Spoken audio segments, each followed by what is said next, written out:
ER న్యూస్కి స్వాగతం. అసలు నివాళితో డీఎస్పీ మద్దులూరి రత్తయ్య అంతిమయాత్ర. రత్తయ్య మృతి పట్ల సంతాపం తెలిపిన జిల్లా SP Tushar Dudi IPS.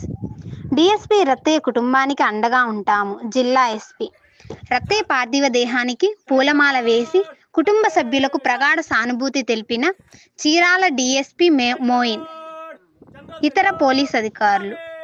DSP Madduluri Rattaiah 54 సంవత్సరాలు.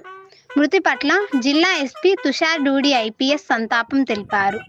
జిల్లా ఎస్పీ ఆదేశాలతో జనవరి 15న బుధవారం బాపట్ల జిల్లా ఎద్దనపూడి మండలం సూరవరపుపల్లె గ్రామంలో జిల్లా పోలీస్ అధికారులు పోలీస్ లాంఛనాలతో డీఎస్పీ రత్తయ్య అంత్యక్రియలు నిర్వహించారు.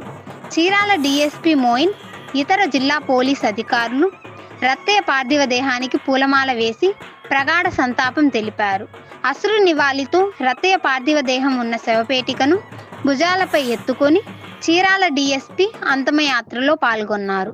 రత్తయ్య మృతి పట్ల జిల్లా ఎస్పీ తీవ్ర సంతాపం వ్యక్తం చేశారు. వారి కుటుంబ సభ్యులకు ప్రగాఢ సానుభూతి తెలిపారు.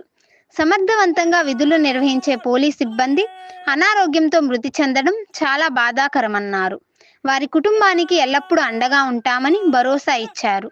ఎద్దనపూడి మండలం సూరవరపుపల్లి గ్రామంలో సాధారణ రైతు కుటుంబంలో మద్దులూరి ఇజ్రాయెల్ శాంతమ్మ దంపతులకు జన్మించిన రత్తయ్య పోలీసు వ్యవస్థలో అడుగు పెట్టాలని ఒక దృఢ సంకల్పంతో కష్టపడి 1995లో గుంటూరు రేంజ్ ఎస్ఐగా ఉద్యోగం చేశారు.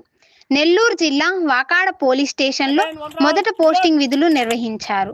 2009లో ఇన్స్పెక్టర్గా పదోన్నతి పొంది నెల్లూరు, పల్నాడు జిల్లాలలో విధులు నిర్వహించారు.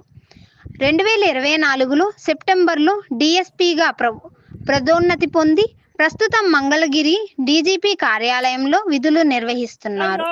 గత కొంతకాలంగా డయాలసిస్ సమస్యతో బాధపడుతున్న రత్తయ్య గుంటూరులోని రమేష్ హాస్పిటల్లో చికిత్స పొందుతూ జనవరి 13న సోమవారం రాత్రి సుమారు 11 గంటల సమయంలో తుదిశ్వాస విడిచారు. స్వగ్రామంలో ఉంచిన పార్థివ దేహానికి పోలీస్ అధికారులు, ప్రజాప్రతినిధులు, బంధువులు, శ్రేయోభిలాషులు నివాళులు అర్పిస్తూ వారి కుటుంబ సభ్యులకు ప్రగాఢ సానుభూతి తెలిపారు. అంతిమయాత్రలో Chirala DSP Moin, Eddanapudi SI Ratnakumari, RS